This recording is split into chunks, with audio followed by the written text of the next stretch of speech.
Begini ya, kalau menurut hemat saya adalah kita harus cari tahu terlebih dahulu permasalahannya di mana.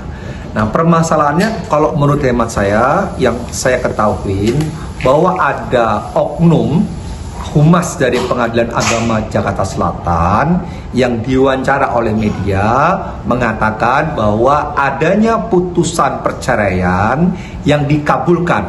Ya, adanya putusan perceraian yang dikabulkan. Dan selanjutnya oknum tersebut berbicara terkait pertimbangan hakimnya yang menyudutkan si tergugat tersebut.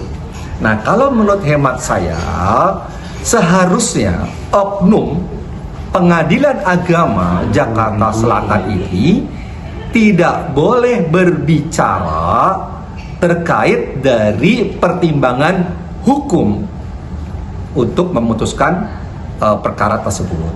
Yang boleh dibicarakan adalah sudah putus atau belum. Nah, kalau sudah putus, putusannya apa? Kabul atau tidak kabul. Sebatas itu aja. Karena perkara ini adalah perkara perceraian. Perkara perceraian tersebut adalah harus tertutup. Di sidangnya pun juga tertutup. Maka tidak boleh keluar pertimbangan hakimnya untuk mengkabulkan perceraian tersebut. Nah, ini diduga ya sekali lagi bahwa keluar ya alasan perceraian tersebut. Menurut hemat saya itu tidak boleh. Ini aib. Tidak boleh dilakukan oleh oknum tersebut. Nah, kalau saya, langkah hukumnya apa? Berarti kan ada kerugian dari tergugat ini. Nah, langkah hukumnya adalah ke Bawas. Jadi kita ke Bawas Mahkamah Agung melaporkan oknum si yang membicarakan tersebut, ya. Lakukan laporan ke Bawas. Tapi kalau ke KY, apakah bisa? Bisa aja. Ke KY juga boleh. Tapi sifat KY nanti Komisi Yudisial itu melakukan pemeriksaan. Setelah melakukan pemeriksaan, nanti muncul terakhirnya adalah rekomendasi. Sifatnya adalah rekomendasi. Tapi kalau ke Bawas dilakukan pemeriksaan, nantinya kalau memang bersalah ada bisa menjadi putusan dan bisa ditindak langsung. Jadi kalau saya lebih baik melangkahnya adalah laporkan oknum tersebut ke Bawas. Bang, kedua nih Bang terkait Paula sendiri yang melaporkan ke Komnas Perempuan karena dirinya merasa adanya dugaan diskriminasi dan dugaan KDRT oleh pihak mantan suami sendiri. Baik, berarti Paula membuat pengaduan ke Komisi Perempuan ya, Komnas dan Anak. Perempuan, ya. Komisi Perempuan ya. Komnas Perempuan ya. Apakah boleh? Boleh saja. Laporan pengaduan ke Komisi Perempuan boleh dilakukan. Tapi ingat, setelah dilakukan pemeriksaan nanti sifatnya adalah rekomendasi. Nah, dari rekomendasi tersebut, kalau ada tindak pidananya, maka bisa jadikan rekomendasi untuk laporan ke kepolisian. Ya, jadi sifatnya rekomendasi. Tapi kalau saya, alangkah lebih baik kalau emang dirugikan adanya berita-berita yang tidak benar, maka buat saja laporan di kepolisian. Ya, karena itu tersebarnya di media sosial, maka kenakan undang-undang ITE. Ya, jadi kalau saya lebih suka laporkan ke kepolisian. Karena biar bagaimanapun juga ini harus segera dilaporkan. Kasihan juga ini Paula ya. Apalagi ada berita-berita HIV itu tidak elok, tidak baik ya. Sebenarnya munculnya berita HIV ini dari mana? Apakah dari oknum Pengadilan Agama atau bukan? Ini bedakan dulu. Kalau misalnya bukan, dari mana? Oh, dari misalnya salah satu Instagram atau apa, itu laporkan segera. Karena HIV ini nggak baik. Image daripada masyarakat, HIV ini satu penyakit yang menular, dan HIV ini penyakit yang yang mungkin berhubungan badan dengan bebas ya, dan sangat-sangat jelek sekali. Ini nggak baik buat Paula juga, itu kan belum tentu benar juga ya. Jadi kalau buat hemat saya, kasihan Paula ini. Lebih baik segera laporkan agar segera oknum tersebut bisa ditindak tegas ya, diberi hukuman yang pantas ya. Bang, terkait adanya dugaan KDRT dari pihak diduga pihak mantan suaminya, mungkin seperti apa sih Bang? Kenapa baru sekarang mungkin Paula bertindak tegas dan katanya juga pihak sebelah pihaknya si B ini membantah adanya dugaan KDRT? Ya gini, kalau misalnya adanya dugaan KDRT pada saat pernikahannya mereka ini, seharusnya kan ini dibuktikan pada saat sidang di pengadilan agama, ya di tingkat pertama. Seharusnya diperiksa di sana kan udah sama-sama. Misalnya kalau emang ada bukti-bukti apa ya silakan diajukan. Di situ kan ada bukti tertulis, ada saksi yang dihadirkan untuk menguatkan kepada majelis hakim si pemeriksa. Seharusnya ajukan di situ, jangan ribut setelah adanya putusan. Hari ini sudah menjadi putusan, maka putusan itu apapun juga harus kita hormati dan kita patuhi. Kenapa? Karena putusan itu berkekuatan hukum. Nah, maka kita harus lakukan. Nah, sekarang permasalahannya dalam putusan tersebut pasti ada yang suka, ada yang tidak suka. Nah, ada yang tidak suka, maka ada upayanya. Upayanya apa? Oke, banding ke pengadilan tinggi. Nanti dari banding, kalau tidak suka lagi, ya kasasi. Tidak suka lagi, ya PK kalau ada novumnya. Jadi kalau menurut hemat saya, ya seharusnya lah prosedurnya dijalankan dengan baik, ya, gitu.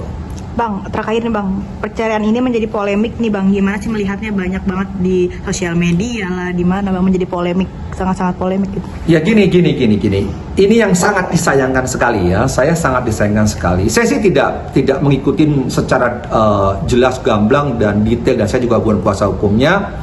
Cuman yang saya sayangkan, perceraian itu adalah pengadilannya, sidangnya tertutup. Karena ini adalah aib.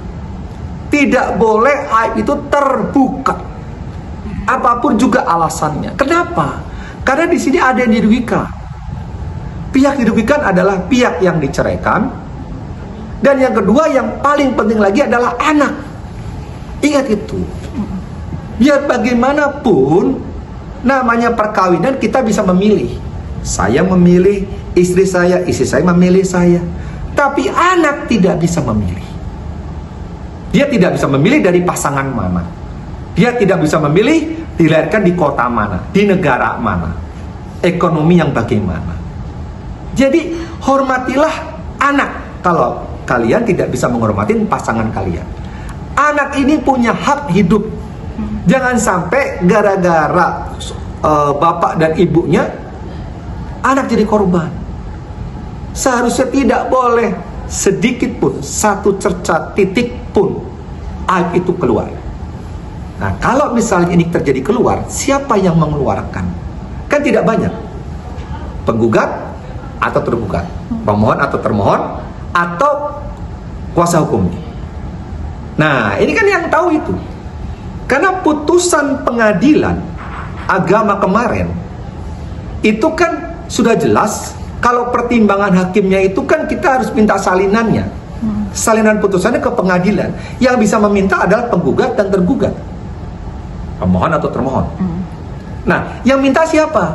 Apakah pemohonnya atau termohonnya atau kuasa hukumnya yang diberi kuasa? Nah, setelah itu nanti putusannya keluar, salinannya keluar, maka bisa dibaca.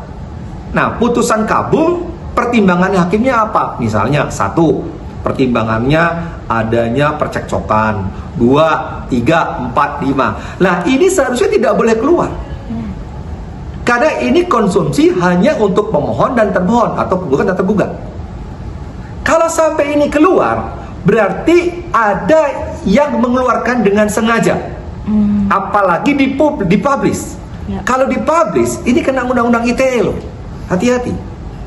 Karena ini bukan untuk konsumsi publis. Aib ini urusannya adalah kedua belah pihak, penggugat dan tergugat. Jadi kalau ada yang mengeluarkan, berarti ada perbuatan melawan hukum. yang sifatnya menyerang kehormatan lawannya. Ini nggak boleh. Oh. Nah, kalau misalnya ada sampai di situ dikatakan bahwa putusan cerainya dikarenakan adanya perselingkuhan atau perzinahan, lah ini munculnya dari mana? Kata-kata ini pasti ada yang membuka. Nggak mungkin, karena dalam pertimbangan hakim ini tidak dipublish secara online. Yang dipublish itu hanyalah ya putus, kabul atau tidak kabul. Nah, kalau pertimbangan hakim ini tidak mungkin dipublish oleh Mahkamah Agung, berarti patut diduga ada yang mengeluarkan secara sengaja dengan itikat niat tidak baik, ya, menyerang kehormatan salah satu pihak. Nah, inilah yang sebetulnya sangat disayangkan dan ini harus segera diselesaikan. Kalau emang salah satu pihak ini tidak terima, maka ya sudah, buatkan laporan di kepolisian. Undang-Undang ITE 27 ayat 3 junto 45. Nah, itu bisa juga ya. Jadi sangat disayangkan. Kalau saya melihatnya sangat miris ya. Kasihan banget Paula itu. Apalagi isunya HIV. Ini yang menyebarkan siapa loh? Dan HIV ini belum tentu karena hubungan seks bebas ya. Belum tentu. Kalaupun ya, belum tentu juga. Bisa aja karena transfusi darah. Ini bisa juga loh. Nah, ini juga belum tentu apakah betul HIV atau tidak. Kalau iya pun juga belum tentu dari seks hubungan bebas. Nah, tapi image dari masyarakat terbentuknya HIV ini, wah ini udah keterlaluan, ini seks bebas, ini nggak bener, ini penyakitan, penyakit yang paling menjijikan ya kalau menurut saya. Jadi nggak pantas itu, nggak baik itu. Ya, belum ada putusannya, belum ada laporan di kepolisiannya, kok sudah disebar-sebarkan. Kasihan loh, itu melebihi dari vonis pengadilan. Ya, dizolim seperti gitu, kasihan. Apalagi anak-anaknya nanti, kasihan sekali. Jadi janganlah, kalau menurut hemat saya, kasihan karena ini belum pasti. Jadi mohonlah ya, jangan kita itu menyebar berita yang tidak baik dan benar. Kasihan nanti yang jadi korbannya. Ya, itu saran saya ya. Oke.